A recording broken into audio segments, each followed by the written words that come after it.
Friends, అందరూ ఎలా ఉన్నారు? బాగున్నారా? నేను బాగున్నాను ఫ్రెండ్స్. ఇవాళైతే నేను టమాటో ఉల్లిపాయ పచ్చడి చేస్తున్నాను. టమాటో ఆనియన్ చట్నీ చాలా చాలా బాగుంటుంది. టిఫిన్స్లోకి బాగుంటుంది, అన్నంలోకి బాగుంటుంది. సో ఫస్ట్ అయితే నేను బాండి పెట్టేసుకున్నాను. తగినంత నూనె వేసేసుకున్నాను.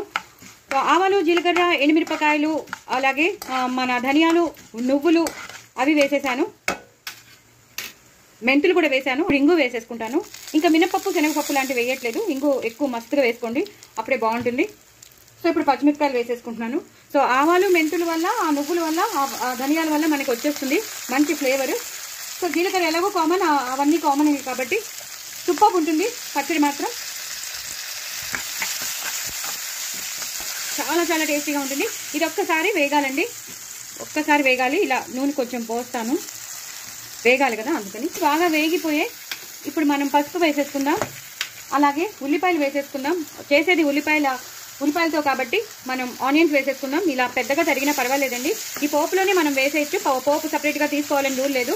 ఈ పోపులోనే వేసేసి కచ్చా పిచ్చాగా చేసుకుంటే పచ్చడి చాలా బాగుంటుంది. టేస్ట్ అయిపోవాలని రూల్ లేదు, ఎలా అయినా మీరు చేసుకోవచ్చు. పచ్చిమిరపకాయలు చూడండి ఎలా పేలుతున్నాయో. సో ఇలాగా ఇవి ఒక్కసారి వేసేసాక ఇప్పుడు మనం చింతపండు కూడా వేసేద్దాం. వేసేసి ఒకసారి మూత పెట్టేసుకుందామండి.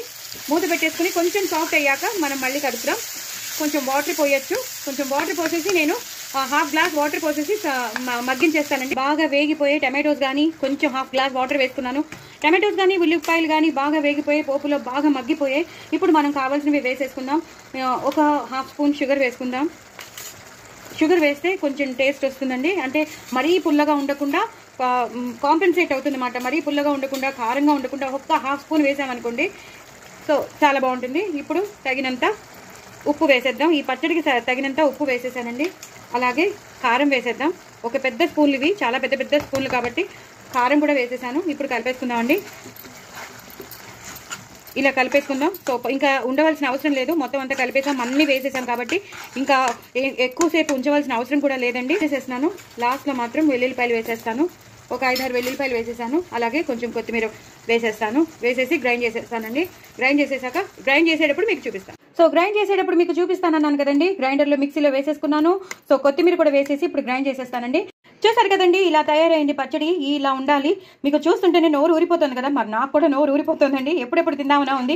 వేడివేడి అన్నంలో చక్కగా నెయ్యి వేసుకుని తింటే, ఒక వడియాలు ఏవో ఒకటి నంచుకుని తింటే సూపర్ ఉంటుంది. పచ్చిమిరపకాయలు నంచుకుంటే కూడా చాలా బాగుంటుంది. తప్పకుండా ట్రై చేయండి. నా వాయిస్ ఓవర్ కనుక నచ్చినట్టయితే ఒక లైక్ కొట్టండి, కామెంట్ బాక్స్లో పెట్టండి. చాలా చాలా టేస్టీ అయిన పచ్చడి, మిస్ అయిపోతారు లేకపోతే. చాలా చాలా బాగుంటుంది. టమాటో ఆనియన్ చట్నీ అద్రిపోతుంది. తప్పకుండా చేసుకుంటారని అనుకుంటున్నాను. చేసుకోండి, ఎంజాయ్ చేయండి. కామెంట్ బాక్స్లో పెట్టండి. బాయ్ అండి.